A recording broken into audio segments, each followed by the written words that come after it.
All right, we had a few questions that we wanted to address that were asked by some of the members of some of the websites that we're part of about some little deals on this quarter panel replacement that we're working on this 69 Mach 1.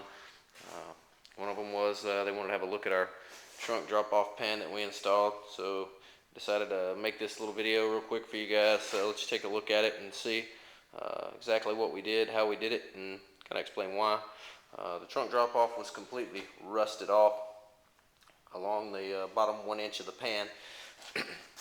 So what we did, we bought a new drop-off panel, set it in there, and didn't actually cut the face of it off. We basically just overlaid it onto the top of the trunk pan, cut the trunk pan off at the very edge, and then just lapped this thing over and put a weld on here, which we still need to do a little grinding on, and then we're going to undercoat the whole car with some lizard skin, so that'll all be hidden. You'll never see it.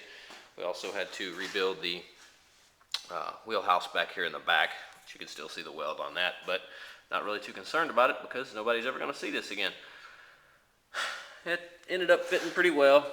Gotta pull it over a little ways, get it all tacked up and everything before we actually install the quarter panel. We've actually mocked the quarter panel up already. Everything lines up pretty well. The door jamb, or the door lines up fairly well with the seams in the quarter.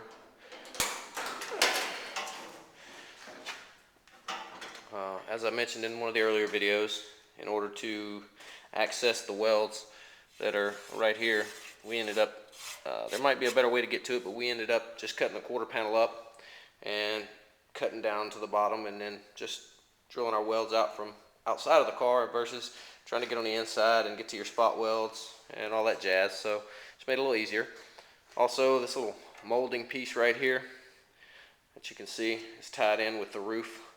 We ended up having to, it had one weld in it at the bottom right down here, so we ended up having to grind the weld off, took a small cutter and accessed it from behind and actually cut through the weld. You can bend this piece out a little ways. It'll give you some access to the welds that are in this area back here. The little lip on the quarter panel actually goes up around here and then wraps over this piece right here. So you got to drill the spot welds out here, here, here, here, here, and then there's two welds that were in here up in this area that we actually had to remove. So that's why we opted to cut this and bend it out a little ways. And once we get the quarter panel put back on, we'll push it up, tack it into place, tap it down, do a little body work on it. Voila, there you go. Aside from that, we had to also rework this little area right here that was rusted out. Didn't have any real rust in the rail area or on the other quarter panel, but for some reason the bottom of this little panel right here rusted off. So as you can see, we rebuilt that, did a little work to it. Still need to clean these up a little bit. Looking at the trunk, I also mentioned I do a little bit of rust repair right in here and a little rust repair right in here. It looks like what happened, the water channeled down and somehow got set right up in this area and rusted off the bottom, and it subsequently came down the rail and somehow got under this tail panel piece, which I should have replaced. Something, if you guys are replacing a quarter panel as well, you ought to look really close before you order your parts and see if you've got rust in these areas around this trunk cap where your fender extensions go. The fender extensions hide a lot of this stuff, but if you're like me, you don't want all this rust in your car.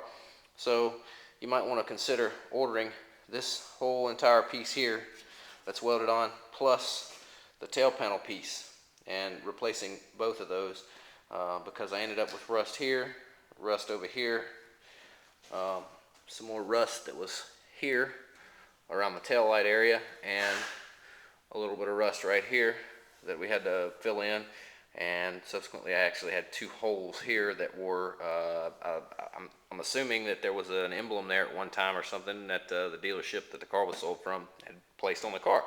So that being said, it would have been a better option for me to go ahead and replace the end cap here and the whole entire panel, but I didn't really realize it was this bad until we got it torn apart, so we opted to fix it.